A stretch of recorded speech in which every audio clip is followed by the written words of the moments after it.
À présent, je vous prie d'accueillir le président en exercice de l'APTIC pour son mot de bienvenue. J'ai nommé Monsieur Armel Fossé. Sous vos ovations, s'il vous plaît.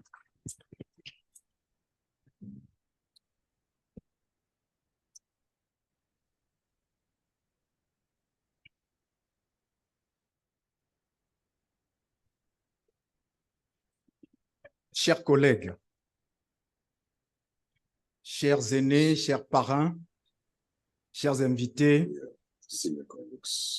distingués mesdames et messieurs en vos titres, grades et qualités, l'Association des professionnels de la traduction et de l'interprétation du Cameroun par ma voix vous souhaite une chaleureuse bienvenue à cet événement annuel célébré à travers le monde en reconnaissance de la participation des traducteurs et des interprètes à l'évolution du monde, sur les plans politiques, économiques, social, culturel, et j'en passe.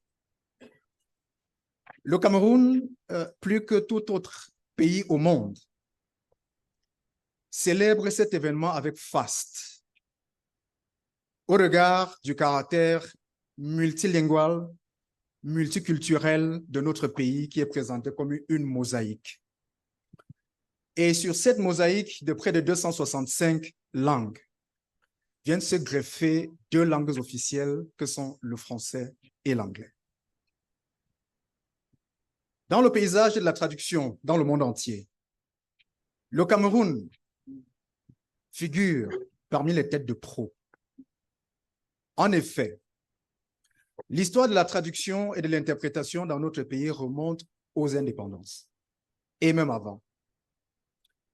Et pour ceux qui le savent, l'interprétation est née à la conférence de Nuremberg. Et quelques années plus tard, le Cameroun prenait le taureau par les cornes au regard de sa constitution pour faire de cette compétence le socle de sa vie, le socle de son existence et de son développement. Aujourd'hui, nous comptons à peu près 1700 traducteurs-interprètes formés sur le territoire national, parmi lesquels une belle brochette se trouve à l'international, tant au niveau du continent que du reste du monde. Ce qui signifie que plus que jamais, la traduction et l'interprétation au Cameroun, comme l'a indiqué Madame la modératrice, doit côtoyer les étoiles si ce n'est pas encore le cas. Mais je voudrais vous dire, mesdames et messieurs, chers invités, chers collègues, que nous avons la grâce d'exercer aujourd'hui un métier dont les nôtres ont fait la fierté depuis de la nuit des temps. Et je me félicite d'avoir parmi nous l'un des anciens, l'un des pionniers de la traduction et de l'interprétation au Cameroun. J'ai nommé M. Ngon Roland, que je vous prie d'approbationner, s'il vous plaît. Mr. Gonge, I would like you to give a round of applause to this pioneer figure. Et par la même occasion, je tiens à rendre hommage à certains de nos illustres devanciers qui ont contribué à l'édifice qui nous abrite aujourd'hui et que nous pouvons présenter avec fierté comme un métier de haute facture. Ils sont nombreux qui nous ont malheureusement quittés au cours des dernières années. Je pense à Damien Atangana, je pense tout récemment à M. Bembantoum, je pense également au feu président M. Atsa Togo qui nous a quittés de manière très brusque et qui aurait souhaité voir cette révolution à laquelle nous assistons tous parce que c'est quelqu'un à qui cette association tenait véritablement à cœur et qui mettait tout en œuvre pour que nous puissions avancer. Je voudrais, mesdames et messieurs, que nous puissions applaudir tous ces aînés qui nous ont quittés, mais que nous n'allons pas décevoir parce que nous continuerons de travailler d'arrache-pied. Pour ceux qui doutaient encore, je voudrais nous rappeler, chers frères, chers confrères et chers consoeurs, que personnellement, j'ai appris ce métier et je continue de fourber mes armes au pied des icônes, au pied des professionnels de très haut vol. Et pour ceux qui ne le savaient pas, nous exerçons un grand métier. Ce n'est pas tous les corps de métier qui sont intégrés dans la fonction publique à la catégorie A2. Ce ne sont pas tous les corps de métier auxquels on accède après avoir obtenu un master ou un diplôme supérieur. Mais c'est notre cas. Et je voudrais vous dire, au regard de ce que j'ai observé au fil des ans, que lorsqu'on parle de l'érudition, c'est parmi les traducteurs-interprètes que l'on trouve des érudits. Mais Senghor Roland, que voici comme plusieurs autres, sont des bibliothèques ambulantes. Il suffit de passer quelques minutes avec eux pour que vos connaissances soient totalement bousculées, que vos certitudes soient ébranlées. Je voudrais dire à ma génération, à la jeune génération, que nous avons intérêt à nous mettre ensemble pour défendre nos intérêts.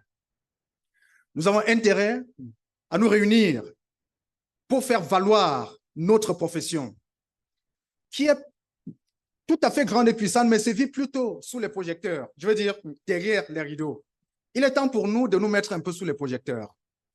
La nature ayant horreur du vide, tout le monde se plaint de la mauvaise qualité des traductions que nous voyons partout sur la place publique. Lorsque l'intelligence se tait, la bêtise prend le pouvoir. Les traducteurs ont parfois refusé d'occuper leur place et des bilingues de mauvaise aloi les ont occupés et nous assistons à cette mascarade. Il ne se passe pas une journée sans qu'on ne nous interpelle de l'étranger. Mais Armel, qu'est-ce qui se passe dans votre pays? Regardez, et parfois c'est des traductions officielles. Non, il est temps que cela cesse. C'est de l'image de notre pays qu'il s'agit et nous devons défendre cette image. Nous devons défendre notre label. Le travail de Ngon Roland, le travail de Wolase, le travail de Bembantoum ne doit pas être saqué par une génération qui ne veut pas prendre ses responsabilités. Nous sommes obligés de le faire. Notre voix doit être entendue par nos compétences qui doivent être vendues à leur juste titre.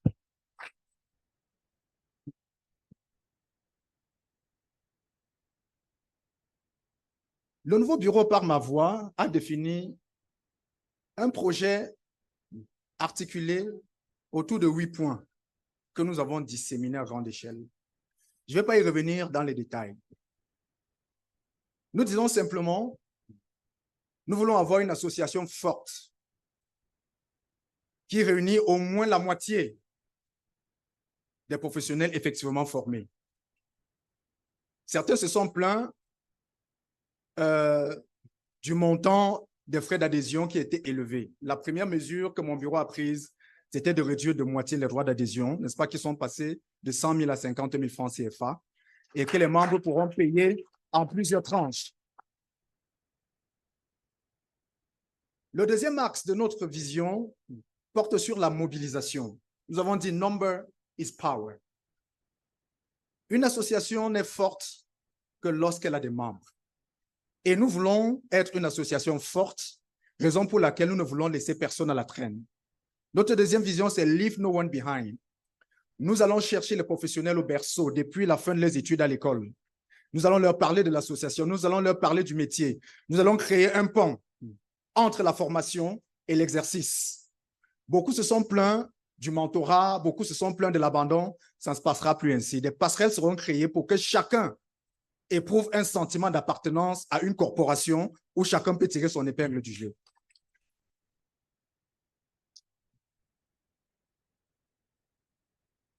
Également, nous voulons constituer une famille. Et oui, les traducteurs sont comme des moutons.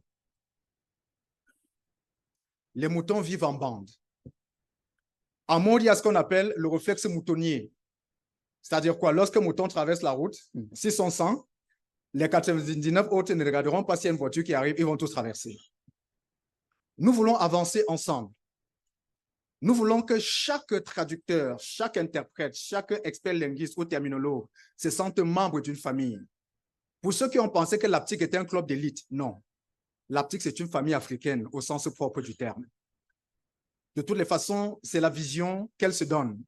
Chaque traducteur, interprète camerounais doit se sentir valorisé et doit faire partie de cette immense famille que nous voulons bâtir. C'est le travail de tous et de chacun. C'est à vous de vous mobiliser. C'est à vous de le dire aux autres. C'est à vous de payer vos droits. Parce qu'en réalité, nous ne pouvons rien faire si vous ne payez pas vos droits. Et je vais déjà vous dire que cet événement qui nous réunit a été financé à près de 70% par des dons. Parce que nous avons pris une association aux caisses exsangues. Mais nous pensons que la volonté suffit. Nous avons eu la volonté et la vision et nous voici rassemblés quasiment au nombre de 400 en présentiel et près de 150 en ligne. Ce n'est qu'un début. Nous allons continuer dans la même lancée. Notre quatrième point, c'est le label Cameroun doit le demeurer. Les traducteurs interprètes camerounais ont occupé les plus hautes fonctions ou les postes les plus élevés dans les institutions internationales, du moins pour ce qui concerne les sections linguistiques. Monsieur Ngon Roland, que voici, que je m'avais cité, a été à la présidence de la République. Il est parti de là, je crois, en 1982. Il a déposé ses valises à l'OEA à l'époque, où il était interprète attitré de Salim Ahmed Salim et chef de la section linguistique à la commission de l'Organisation de l'Union africaine. Et par la suite, il est allé aux Nations Unies, où il était traducteur-réviseur, et aujourd'hui, il est traducteur-interprète freelance. Et le dernier en date, c'est M. Jacques Edjanguet, qui est aujourd'hui vice-président de la Banque africaine de développement, traducteur-interprète formé à la STI de Boya. Nous pouvons applaudir très fort pour cela.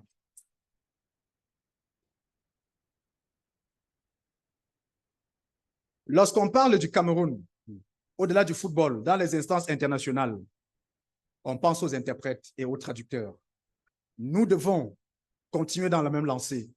Nous ne pouvons pas nous permettre, mesdames et messieurs, de battre en brèche ou bien de saquer ce travail qui a été fait. Non. We will stay above the curve. Nous allons rester parmi les meilleurs. Nous travaillerons d'arrache-pied. Nous allons fournir nos armes pour être des traducteurs, des interprètes compétents dont les services continueront d'être recherchés sur la scène mondiale.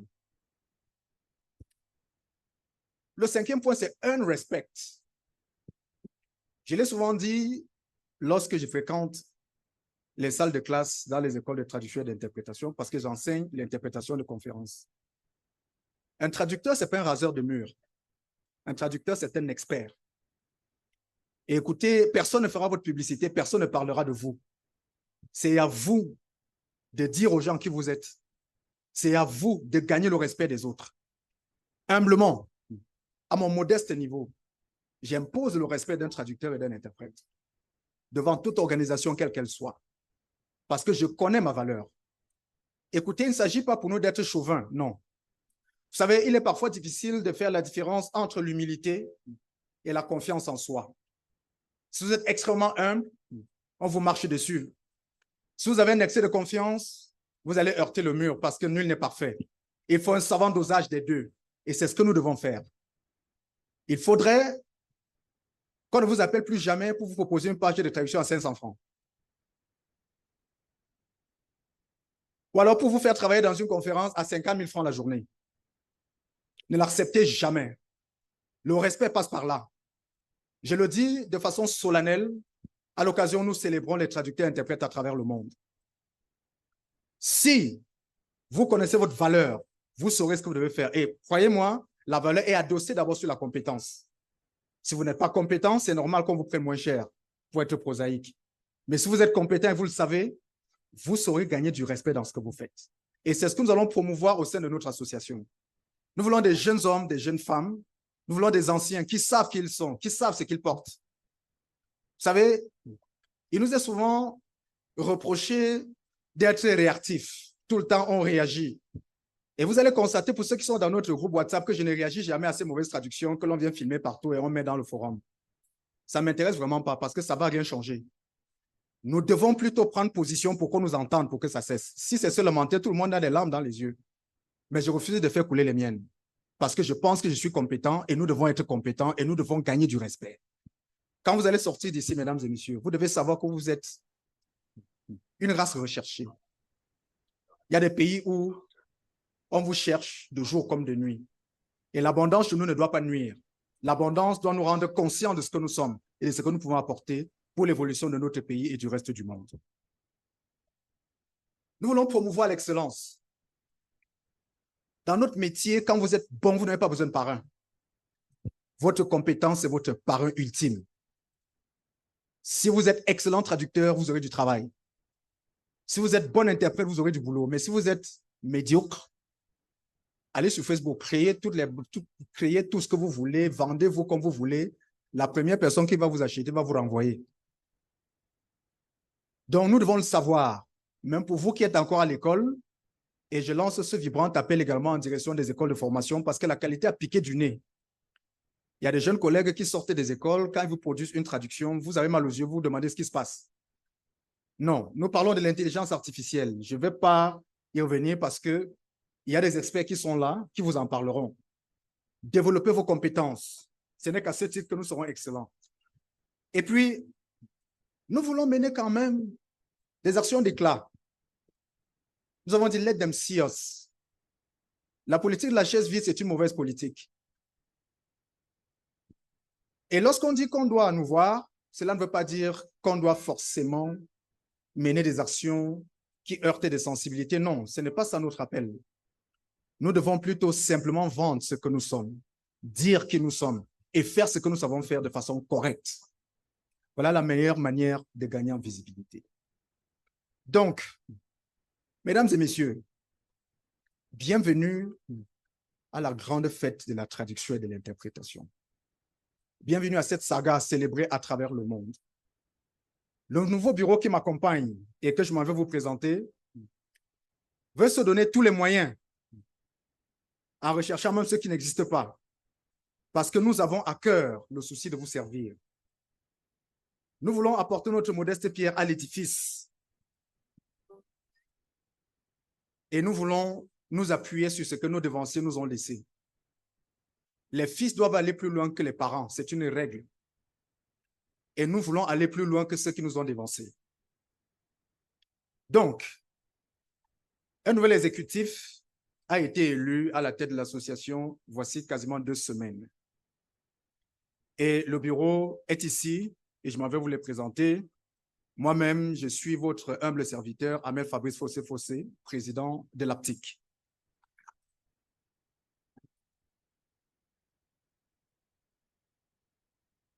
Première vice-présidente chargée de l'interprétation, Madame Nathalie Sepi.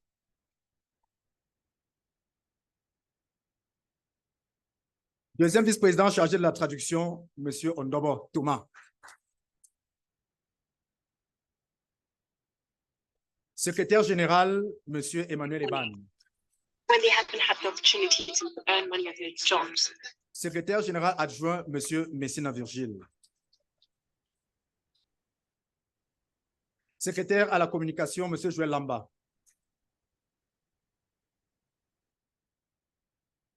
Secrétaire à l'organisation, Madame Florelle Bouguen. Trésorier, l'indéboulonnable Tadier Rémy, que nous appelons communément Pays. Enfin, secrétaire financier, Monsieur Edwin Nanda.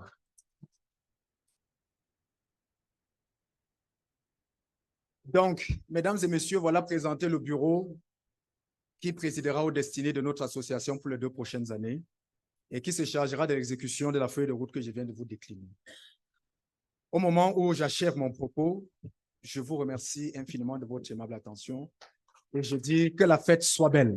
Merci.